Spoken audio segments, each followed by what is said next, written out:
Good morning all of you. मैं सरिता मिश्रा आपके अपने सेल्फ स्टडी क्लासेस पर स्वागत करती हूँ। उम्मीद करती हूँ कि आप लोग भी बिल्कुल बढ़िया होंगे, स्वस्थ होंगे और पूरे मन से क्लास में जुटे हुए होंगे। ठीक है भाई, चलिए संगीता, ओमदेव, दीपक, प्रियंका, लवली, हाँ, आयांश, बाकी सारे फ्रेंड्स कहाँ हैं और क्लास में नहीं दिखाई दे रहे हैं।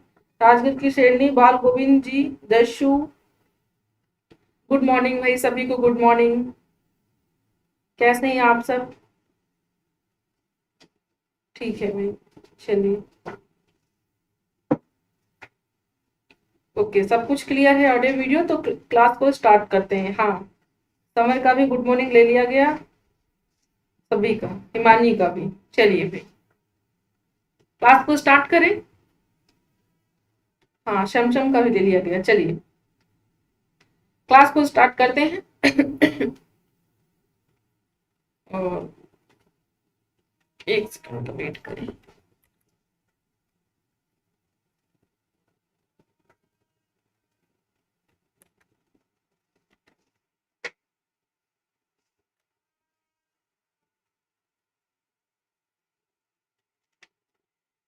चलिए,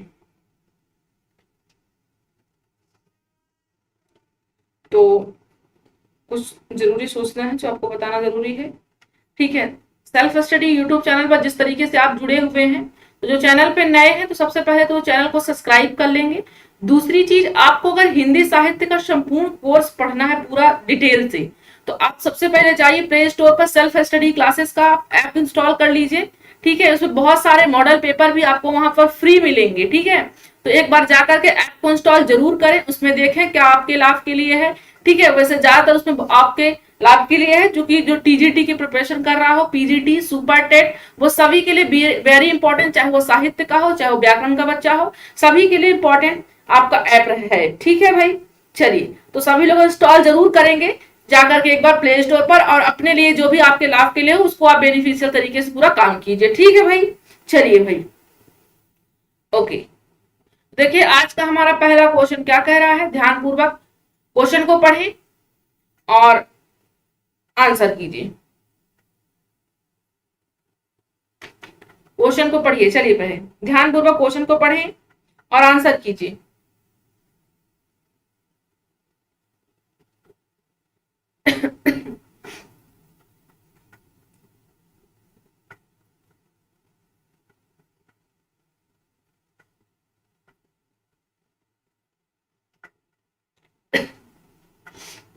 देखिए, क्वेश्चन हमारा क्या कह रहा है, हार्वर्ड गार्डनर बहुबुद्धि सिद्धांत, आपने हार्वर्ड गार्डनर की पढ़ी होगी। हार्वर्ड गार्डनर की, आप कोई भी बच्चा टीजीटी की कर रहा हो, सुपर टेट की कर रहा हो, C TET, MP TET, REET, DSSB, KVS, NBS, जो भी बच्चा इस चीज की प्रिपरेशन कर रहा हो, वहां से उस एग्जाम में बुद्धि चैप्टर से 2 नंबर से 3 नंबर का क्वेश्चन हर एक बार बनता है। इस कंफ्यूजन में ना रहे कि हमसे नहीं बनेगा या फिर कोई बात नहीं हम नेक्स्ट टाइम पढ़ लेंगे, यहाँ से क्वेश्चन हर एक बार बनता है। ठीक है, हाँ, तो यहाँ पर ऑप्शन आप सभी का सही है, डी ऑप्शन जो कर रहे हैं, प्रत्येक व्यक्ति की विलक्षण योग्यताएं। अब चूंकि हार्वर्ड गार्डनर क्या कहते हैं, उन्होंने सिद्धांत, बहुबुद्धि सिद्धांत को 8 प्रकारों से बताया हुआ है। ठीक है, हाँ, हार्वर्ड गार्डनर जी ने अपनी थ्योरी में 8 प्रकार की बुद्धि को इन्होंने बताया है। तो अब चूंकि 8 प्रकार की बुद्धि है तो विलक्षण ही होंगे, अलग अलग सब सारी हैं। ठीक है, अब बहुत अपवाद भी होते हैं, जैसे कि मान ली कोई इस थ्योरी को दे दिया, इनकी थ्योरी को भी कोई नकार दिया, है ना, फिर अपना मत दे दिए। तो हर एक प्रकार से हर एक मनोवैज्ञानिक रिसर्च चलती रहती है, जहां जैसे खोज मिलता है उस तरीके से काम बढ़ने लगता है। ठीक है, चलिए भाई, आंसर कीजिए नेक्स्ट क्वेश्चन का। बुद्धि सृजनात्मकता में किस प्रकार का सहसंबंध पाया जाता है? जो बुद्धि होती है, हमारी इंटेलिजेंसी होती है, वो क्रिएटिविटी में किस प्रकार का सहसंबंध रिलेट कर पाती है हमारी बुद्धि? बताइए, कोई बच्चा बुद्धिमान होगा तभी तो वो क्रिएटिव चीजों को कर पाएगा, है ना, कि कहां पर क्या हो पाएगा, है ना। तो बताइए, डी ऑप्शन आ रहे हैं, धनात्मक होगा, ऋणात्मक होगा, शून्य होगा, या फिर ये सभी होगा। एक वो अधिगम का स्थानांतरण भी होता है ना, धनात्मक होता है, ऋणात्मक होता है, शून्य होता है, 3 प्रकार का उसमें भी होता है। लर्निंग कर्व आपने पढ़ा होगा, अधिगम वक्र, वो चीज भी क्या है थोड़ा सा आपको बता देती हूँ। है ना, कि लर्निंग वक्र क्या है, वहां से भी क्वेश्चन 1 नंबर का जरूर बनता है। धनात्मक वक्र लर्निंग वक्र उसको कहते हैं जो कि मान लीजिए आपने पहले कोई चीज पढ़ी है और आज उस चीज को पढ़ रहे हैं, तो पहले का पढ़ा हुआ आज अगर काम कर रहा है तो वो आपका धनात्मक होता है। और पहले की पढ़ी हुई चीजें आज उस चीज को याद करते हैं तो आपको याद नहीं आती। मतलब मान लीजिए कि आप एग्जाम हॉल में गए, तो आपने कल कोई चैप्टर पढ़ा, आज आपका एग्जाम है, तो आज आपको पूरा नहीं याद आ रहा है, तो ये आपकी ऋणात्मक बुद्धि है। मतलब पहले का पढ़ा हुआ आज आपको काम नहीं किया, आपकी बुद्धि ने ऋणात्मक तरीके से काम किया। अब अगर मान लीजिए यहाँ पर कुछ याद आया था, कुछ नहीं आ रहा था, ऋणात्मक में कुछ याद आता है और कुछ नहीं आता है, लेकिन जो तीसरा शून्य होता है इसे बिल्कुल नहीं याद आता है, पूरे तरीके से उड़ जाता है, ठीक है, पहले वाला, तो बेशक धनात्मक यहाँ पर होगा, है ना।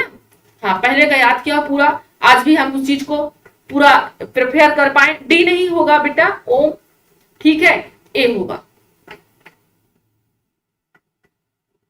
वो तो मैंने आपको लर्निंग कर्व का प्रकार बताया है, डी, है ना, कि मतलब शून्य भी होता है, धनात्मक भी होता है, ऋणात्मक भी होता है।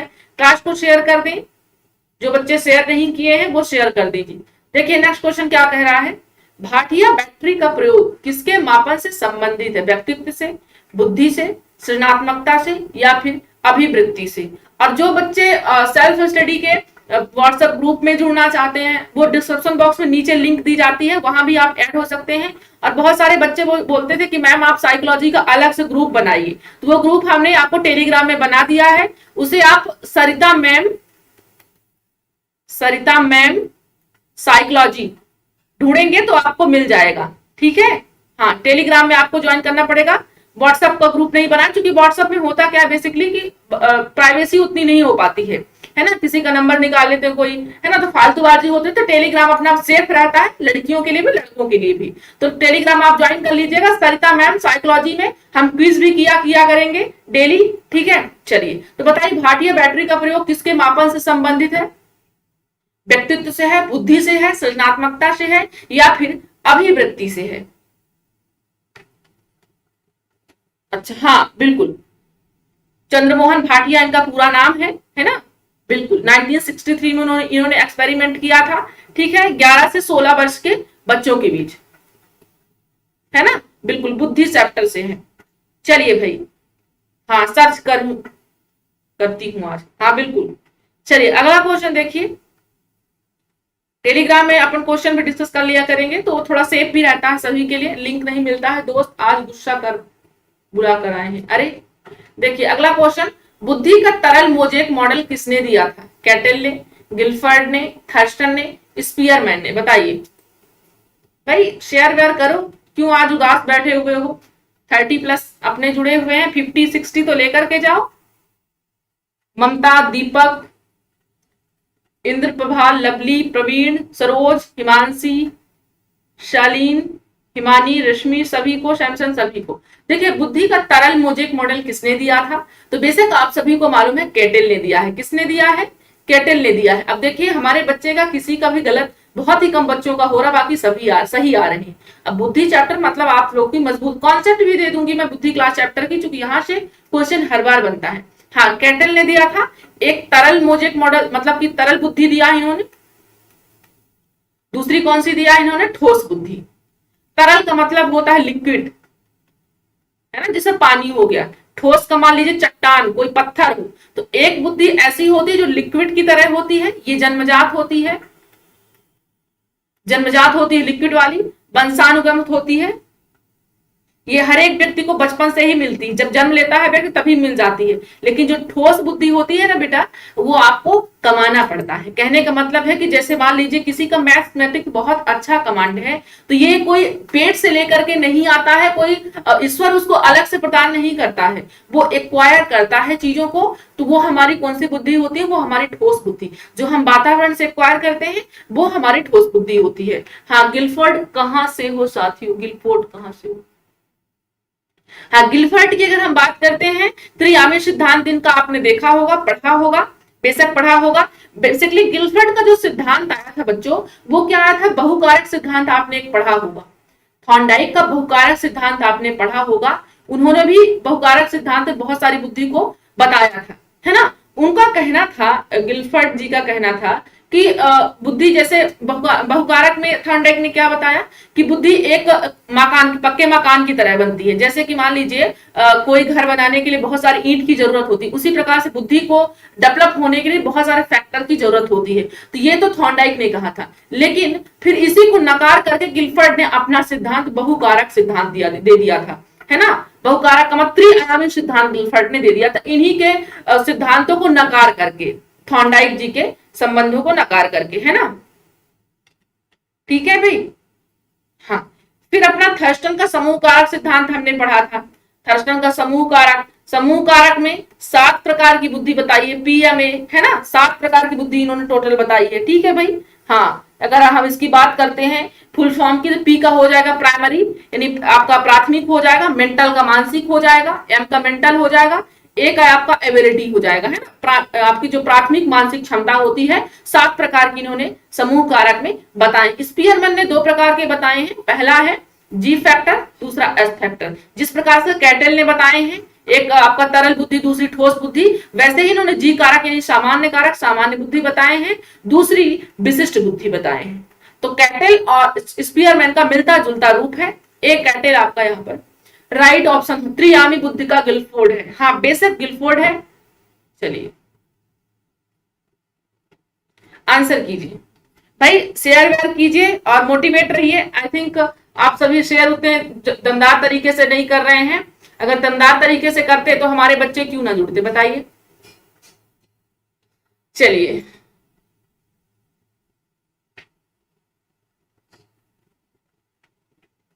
पूरे मन से क्लास लीजिए और अपना समझकर, है ना।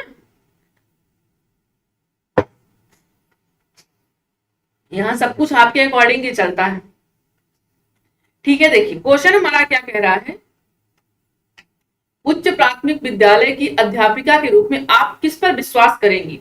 पहला है विद्यार्थियों की गलतियां उनके चिंतन में अंतर्दृष्टि उपलब्ध कराती हैं। एक आपने कोहलर व कोफ्फा का सिद्धांत पढ़ा होगा, कोहलर व कोफ्फा, उन्होंने अंतर्दृष्टि का सूझबूझ सिद्धांत दिया है। कहने का मतलब ये है कि जब आप किसी चीज किसी प्रॉब्लम में आप फंसते हो, तब आप सोचते हो बैठ करके कि अब क्या करें, अब तो हमारे अकाउंट में एक भी पैसे नहीं रहे, अब क्या करें, कैसे जॉब लेके आए, पापा की हेल्प कैसे करें, ये सारी चीजें आप सोचते भी पूछते हो, तो आपको कोई ना कोई ऑप्शन मिल जाता है कि चलो भाई तब तक प्राइवेट जॉब ही कर लेते हैं, तब तक पापा की हमारी हेल्प भी हो जाती है। मतलब जब आप समस्याओं में होते हो ना, तो आपको कोई ना कोई, जब आप बैठ के सोचते हो तो कोई ना कोई आपको हल मिल ही जाता है। इनके कहने का मतलब है कि चिंतन जब आप करते हो तो कोई ना कोई आपको दृष्टि में, आपके आंखों की दृष्टि में समस्या का हल मिल जाता है।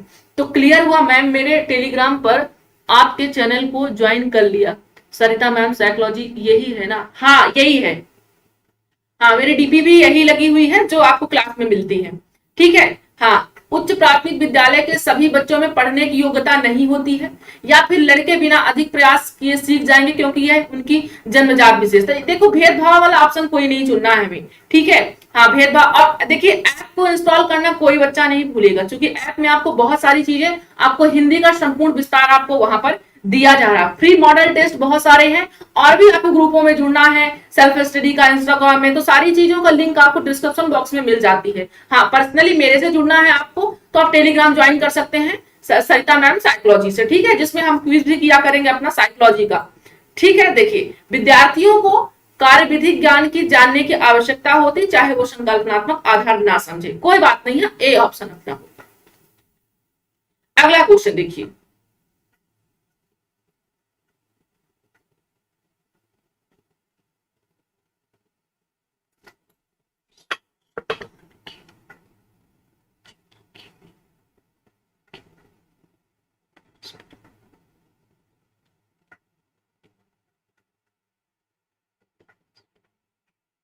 ओम क्या आपने मैसेज किया, मुझे समझ में नहीं आ रहा है।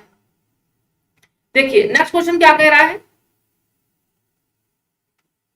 बुद्धिलब्धि के संबंध में क्या सही है, बताइए बुद्धिलब्धि के संबंध में क्या सही है, बताएं। पहला बौद्धिक आयु से व्युत्क्रमी संबंधित, दूसरा है कालानुरूप आयु से प्रत्यक्ष संबंधित। काला, आपने बुद्धि IQ लेवल का आपने एक फॉर्मूला पढ़ा होगा, MA/CA इंटू 100, जो आपकी मेंटल एज होती है, ये होगा क्रोनोलॉजिकल यानी वास्तविक आयु जो होगी, एक इसका फॉर्मूला होता है जो कि ऑप्शन नंबर सी में दिया हुआ है। बौद्धिक आयु तथा कालानुक्रमिक आयु दोनों से प्रत्यक्ष संबंधित नहीं, व्युत्क्रम होता है, यानी उल्टा होता है ना। जो कालानुक्रमिक आयु है मानसिक आयु से उल्टा ही तो है। इसको देखो, सी ऑप्शन होगा, डी नहीं होगा। अगला क्वेश्चन देखिए भाई, 140 से अधिक बुद्धि लब्धि वाले बच्चे को किस श्रेणी में रखेंगे? मूर्ख श्रेणी में रखेंगे, मंद बुद्धि, सामान्य बुद्धि या फिर प्रतिभाशाली? आंसर कीजिए।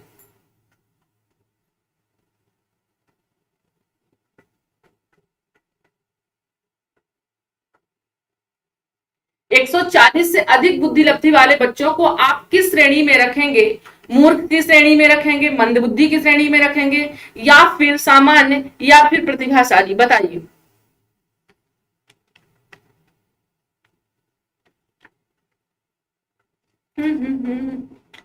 चलिए,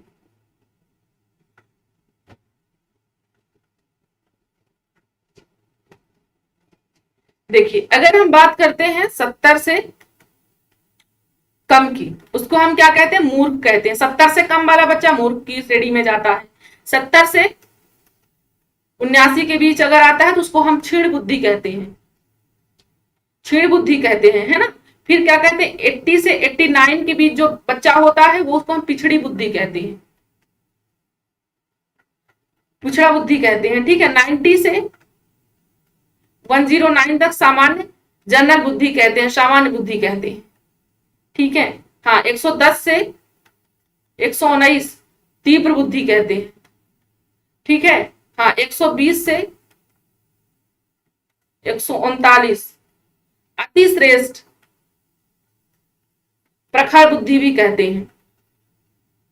फिर 140 से अधिक वाला आपका प्रतिभाशाली हो जाएगा। तो 140 से अधिक बुद्धि लब्धि वाला ऑप्शन डी हो जाएगा। मैं गुनगुना रही हूं, कर भी क्या सकते हैं भाई। चलिए स्क्रीनशॉट ले लीजिए इसका, सभी ने ले लिया है? ओके, देखिए अगला क्वेश्चन देखिए क्या कह रहा है भाइयों। बुद्धि के बहुकारक सिद्धांत के प्रतिपादक मैकडूगल, टर्मन, थॉर्नडाइक या फिर बर्ट? बेशक बुद्धि का बहुकारक सिद्धांत हमने अभी थॉर्नडाइक जी का पढ़ा है ना। हाँ, टर्मन ने तो आपको कहने का मतलब है आईक्यू के आईक्यू के बारे में टर्मन ने सिद्धांत अपना दिया है। आईक्यू है ना, बुद्धि लब्धि के बारे में इन्होंने अपना मत दिया है। बहुकारक मैकडूगल ने संवेगों को 14 प्रकार का बताया है, ठीक है। हाँ, सिरिल बर्ट आपके इसमें इनका खास रिस्पॉन्स नहीं है।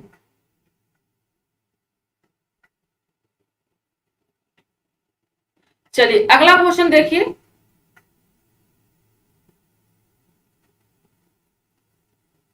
खुलेगा विपिन, अब एक बार फिर से चेक कर लेना, टेलीग्राम में खुल जाएगा।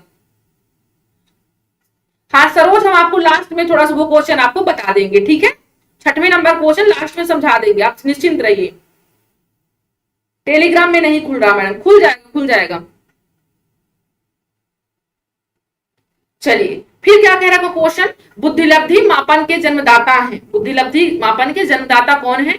तो मैंने आपको किसको बताया है बुद्धिलब्धि मापन का? तो सबसे पहले साइमन बीने ने दिया था। किसने दिया था? साइमन बीने ने इस चीज को मापन का जन्मदाता कहा जाता है। एस्टर ने पोतोसा ने 1912 में इन्होंने आपके बुद्धिलब्धि का काम शुरू किया था, ठीक है। टर्मन इसको बढ़ाए थे। सॉरी, बीने नहीं होंगे, बीने नहीं होंगे भाई, टर्मन होंगे, ठीक है। बुद्धिलब्धि मापन के क्यों कौन होंगे? टर्मन होंगे। राइट ऑप्शन सी होगा, बी नहीं होगा, गलत है, सी होगा, ठीक है। टर्मन होंगे। बुद्धिलब्धि मापन के जन्मदाता कौन है? सी, टर्मन जी होंगे, ठीक है भाई। हाँ, इन्होंने तो एक कारक सिद्धांत दिया था, पहला सिद्धांत दिया था। ये माना जाता था कि जो बुद्धि का पहला सिद्धांत दिया वो किसने दिया था? तो साइमन बीने ने दिया था। लेकिन जो बुद्धिलब्धि मापन के जन्मदाता है वो टर्मन है। बुद्धिलब्धि का मतलब मैंने आपको पहले भी तो बताया, आईक्यू यानी बुद्धिलब्धि। तो आईक्यू वाला जो पार्ट दिया था वो टर्मन ने दिया था, है ना। और जो आपका मानसिक आयु का संप्रत्यय है वो आपका बीने ने दिया था, है ना। चलिए ओके, अगला क्वेश्चन देखिए। हाँ, अंत व्यक्तिगत बुद्धि से तात्पर्य क्या है? स्वयं की कम क्षमताओं एवं कमजोरियों की पहचान करना, दूसरों को अभिप्रेरित करने का कौशल, या विभिन्न व्यक्तियों को समझने का कौशल, या दूसरों से बातचीत करने का कौशल, क्या होगा?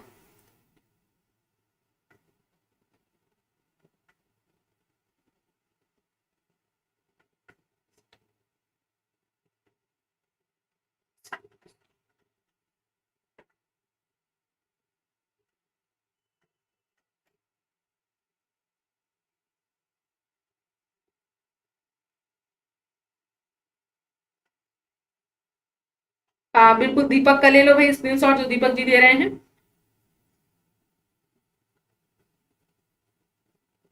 ठीक है, हाँ, स्वयं की क्षमताओं क्षमताओं एवं कमजोरी की पहचान करना होता है। ठीक है भाई। हाँ, अंतर व्यक्तिगत बुद्धि से तात्पर्य क्या होता है? स्वयं की क्षमताओं एवं कमजोरी की पहचान करना होता है। ठीक है भाई।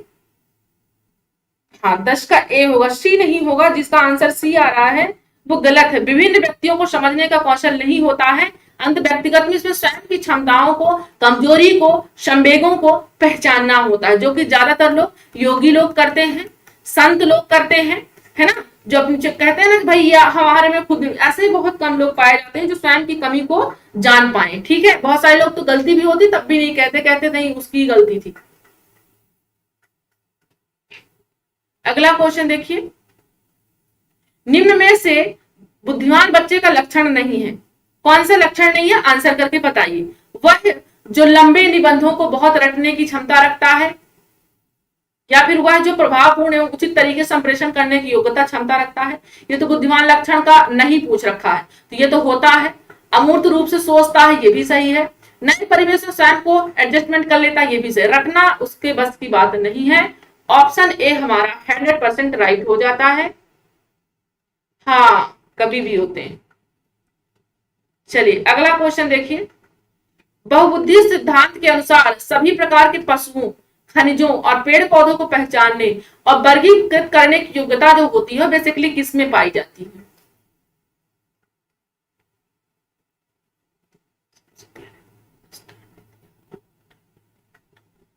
हाँ, दिया स्टर्न ने था। मुकेश, हाँ दिया तो सब मैंने आपको पहले भी बताया, सन 1912 में स्टर्न ने दिया था, लेकिन इस चीज को आगे 1916 में बढ़ाया किसने? आपका टर्मन ने। तो श्रेय जो जाता है बेसिकली टर्मन को जाता है। ठीक है, हाँ, जो जाता है श्रेय वो टर्मन को जाता है। क्लियर, आपने बताया है।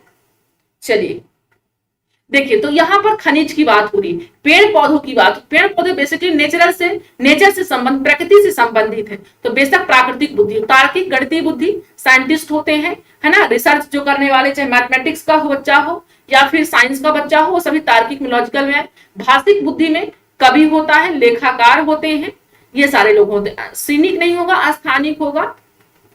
स्थानिक बुद्धि में लेखाकार, पत्रकार आते हैं। ठीक है, लेखाकार बेसिकली आएंगे। हाँ चलिए अगला क्वेश्चन देखिए, एक बच्चा डॉट डॉट से ग्रस्त है, वो सा को बाज में अंतर नहीं कर सकता, या फिर ये कह सकते हो बाज, सा को बाज पढ़ता है।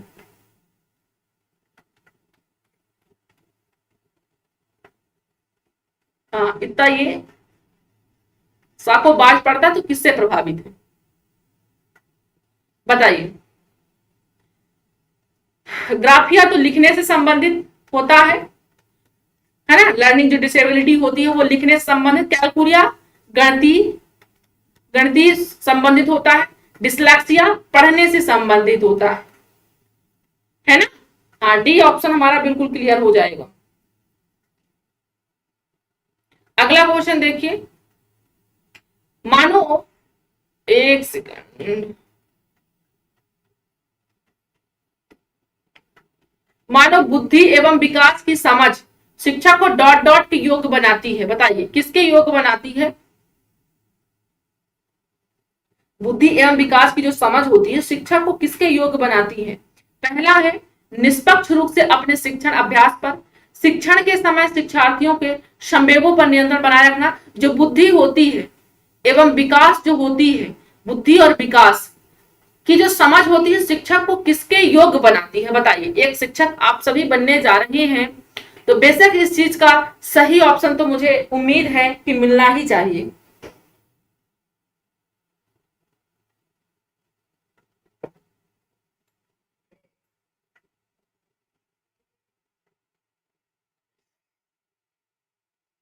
हाँ, क्योंकि बुद्धि तो इसलिए कि हर एक बच्चा अलग होता है, एक जैसे नहीं होता, तो बुद्धि की समझ कि भाई इसका आईक्यू पावर अलग है, इसका आईक्यू लेवल अलग है, उसके अकॉर्डिंग हमको पढ़ाना बच्चे को, इसलिए बुद्धि की समझ होनी चाहिए। विकास की समझ, कितना बच्चा में विकास हो पाया है, कितना नहीं हो पाया है, ये भी टीचर को जानना जरूरी है ना। हाँ, बिल्कुल। तो हमारा सी ऑप्शन बिल्कुल, विविध यानी बहुत प्रकार के शिक्षार्थियों को शिक्षण के बारे में हम स्पष्टता बता पाए, है ना, स्पष्ट कर पाए। हाँ, सी ऑप्शन हो जाएगा, बिल्कुल सी ऑप्शन हमारा क्लियर होगा। विद्यार्थियों को यह बताने के लिए वो अपने जीवन को कैसे सुधार सकते हैं, ये नहीं होगा, जिनका डी आ रहा है वो गलत है ना। हाँ, हमारा सी ऑप्शन बिल्कुल क्लियर होगा। शिक्षण के समय शिक्षार्थियों के संवेगों पर नियंत्रण बनाए रखना, नहीं, शिक्षण के समय शिक्षार्थियों के संवेगों पर नियंत्रण बनाए रखना, है ना तो कैद टीचर हो सकता है ना बच्चा हो सकता है। एक फ्रीडम के तरीके से पढ़िए, कोई किसी के दबाव में आकर के नहीं, है ना। शिक्षा जो होती है एक बहुत अच्छी अनुभूति है। अब कैसी अनुभूति है एक्सप्लेन भी नहीं कर सकते, वो तो आप सिर्फ सोच ही सकते हो। एक टीचर और एक बच्चे के बीच कैसा संबंध होता है, कितना फ्रेंडली होता है, ये एक्सप्लेन करने की जरूरत नहीं है ना। चलिए, बहुत अच्छा मित्र भी होता है एक शिक्षक, और बच्चे भी होते हैं, शिक्षक को समझते हैं, शिक्षक बच्चे को समझना चाहिए, ठीक है। चलिए भाई, देखिए, योग्यता व योग्यता समूहीकरण के परिप्रेक्ष्य में निम्नलिखित में से कौन सा कथन सही है, बताइए। पहला है, विद्यार्थी सम समूह में बेहतर सीखते हैं। दूसरा है, अबाध व प्रभावी शिक्षण हेतु कक्षा को समरूपी होना चाहिए। तीसरा है, छात्र असहिष्णु होते हैं और भेदों को स्वीकार नहीं कर पाते। और चौथा है, विभिन्न योग्यता वाले समूह ग्रहण करने के लिए अध्यापकों बहुस्तरीय शिक्षा को अपनाना चाहिए।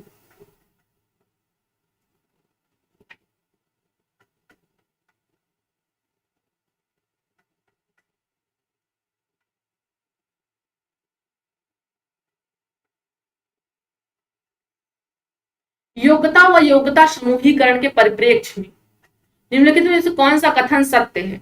विद्यार्थी सम समूह बेहतर सीखते हैं, सम समूह मतलब एक ही समूह में बेहतर सीखते हैं, क्या ये होगा। अबोध होना चाहिए, अबोध व प्रभावी शिक्षण हेतु कक्षा को समरूपी एक समान होनी चाहिए। छात्र असहिष्णु होते और भेदों को स्वीकार नहीं करते, नहीं ये तो नहीं होगा। विभिन्न योग्यता वाले समूहों को ग्रहण करने के लिए अध्यापकों को बहुस्तरीय शिक्षा को अपनाना चाहिए। डीज राइट है, ओके। विभिन्न योग्यता वाले समूहों को ग्रहण करने के लिए अध्यापकों को बहुत सारी शिक्षा को अपनाना चाहिए। कहने का मतलब बहुत सारी मेथडों का यहाँ पर अपनाना चाहिए, क्योंकि बच्चा मंदबुद्धि का भी हो सकता है, प्रतिभाशाली भी हो सकता है, सामान्य भी हो सकता है। तो जब हम बहुत सारी शिक्षण विधियों का प्रयोग करेंगे तो बेशक सभी के लिए लाभ होगा, है ना। हमारा डी ऑप्शन क्लियर हो जाएगा। अगला क्वेश्चन देखिए भाई, हाँ, डॉट डॉट के अतिरिक्त जब कोई ऑप्शन ऐसा मिले आपको कि बहुत सारे ऑप्शनों की ओर ले जाए, बहुअत्सरी कहे या फिर विभिन्न कहे, तो मतलब वही ऑप्शन आपका होगा, है ना। क्योंकि किसी भी चीज का उद्देश्य एक उद्देश्य नहीं होता है ना। जैसे माँ के लिए प्यार एक बच्चे के लिए नहीं होता, सभी बच्चों के लिए होता है, वैसे हर एक टीचर के लिए भी होना चाहिए, एक बच्चे के लिए नहीं, सभी बच्चों के लिए समान प्रेम स्नेह होना चाहिए, ठीक है भाई। चलिए, देखिए, डॉट डॉट के अतिरिक्त बुद्धि के निम्नलिखित पक्षों को स्टर्नबर्ग ने त्रितंत्र में संबोधित किया है, बताइए। डी सही है, विभिन्न की बात हुई है, हाँ हिमानी बिल्कुल। बताइए, किसके अतिरिक्त बुद्धि के निम्नलिखित पक्षों को स्टर्नबर्ग के त्रितंत्र में संबोधित किया गया है।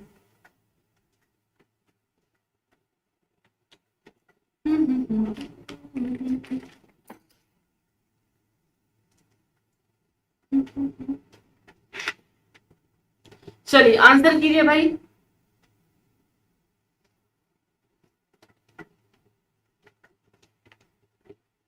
बिल्कुल, चलिए, हाँ, कौन सी बुद्धि की इन्होंने नहीं बताया है। किसके अतिरिक्त बुद्धि के निम्नलिखित पक्षों को स्टर्नबर्ग के त्रितंत्र में संबोधित किया गया है। तो सामाजिक बुद्धि के अतिरिक्त बुद्धि के निम्नलिखित पक्षों को स्टर्नबर्ग के त्रितंत्र में संबोधित, मतलब सामाजिक बुद्धि इन्होंने नहीं बताई है। सामाजिक बुद्धि किसने बताई है, थॉर्नडाइक ने बताई है ना, थॉर्नडाइक ने बताई है। एक मूर्त बुद्धि बताई है, दूसरी अमूर्त बुद्धि बताई है, तीसरी सामाजिक बुद्धि बताई है। क्लियर हुआ है, हाँ। बाकी संदर्भगत भी है, अवयवभूत भी है, अनुभाविक भी है। क्लियर हुआ? विभिन्न टेक वर्ड है। हमारा नहीं बन रहा है, हमसे नहीं बन रहा है। अरे ममता, इतना परेशान होने की जरूरत नहीं है, बनेगा, बेशक बनेगा, हम सीखने ही तो आए हैं, है ना। आखिरी बार थोड़ी ना सीख रहे हैं कि अब जीवन में कभी नहीं सीख सकते हैं। ये आखिरी बार थोड़ी ना है बेटा कि आप उतना उदास हो रहे हो। उदास होने की जरूरत नहीं है बच्चे, है ना। कभी भी अच्छे बच्चे उदास नहीं होते हैं, इतना मत सोचिए आप लोग। सीखिए, सीखने वाले जो सीखने की कोशिश कर रहे हैं, बेशक समझिए कि एक दिन आप सीख जाएंगे। अब जो नहीं सीखेगा और ये सोचेगा कि भैया हमसे नहीं आता, तो वो गलत बात है। आप उसके लिए कुछ एक्शन तो लीजिए, तब तो कुछ मिलेगा आपको, है ना। हाँ, बेसिकली इन्होंने विश्लेषण बुद्धि भी बताई है और आपका सृजनात्मक व्यवहारिक बुद्धि भी बताई। अगला क्वेश्चन देखते हैं।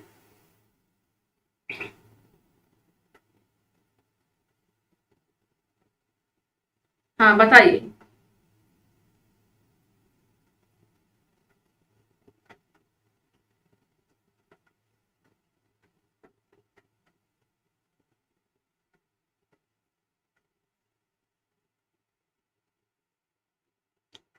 चलिए भी,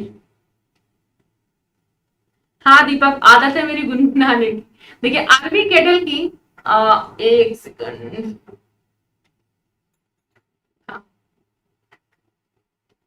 आरबी केटल की तरल बुद्धि तुल्य है। मैंने आपको पहले ही बताया है, तरल बुद्धि जो होती है वंशानुगत होती है, जन्मजात होती है ना।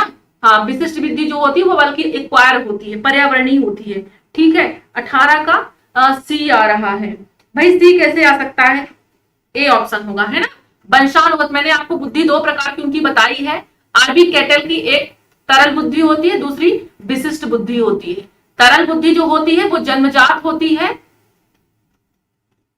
और वंशानुगत होती है। अब जब जन्मजात है तो बेशक वंशानुगत हुई होगी, क्योंकि वंशानुगत में जन्मजात से कोई चीज मिली है तो पेरेंट्स का भी उसमें सहयोग हो सकता है, माँ की तरफ से भी हो सकता है, तो वंशानुगत है आपका, है ना। हाँ, विशिष्ट जो होता है एक पर्यावरण से आपको मिलता है, आप खुद प्रयास करते हैं इसके लिए। हाँ, ए ऑप्शन क्लियर होगा। अगला क्वेश्चन देखिए। हाँ चलिए, टेलीग्राम को ज्वाइन सभी कर लेंगे। हाँ बिल्कुल, देखिए अगला क्वेश्चन देखिए क्या कह रहा है।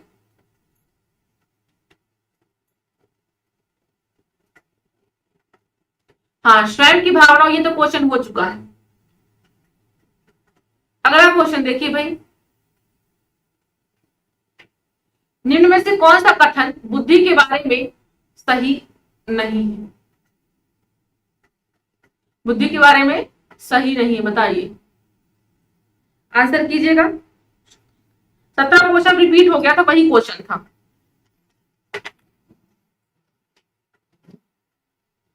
ठीक है, चलिए देखिए पहला ऑप्शन हमारा क्या कह रहा है।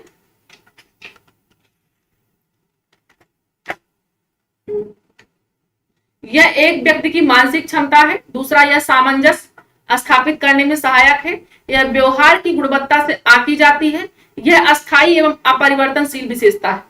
कौन सा कथन बुद्धि के बारे में सही नहीं है, बताइए। तो देखिए, व्यक्ति की मानसिक क्षमता भी है, सही है, सामंजस्य स्थापित भी करती है ना।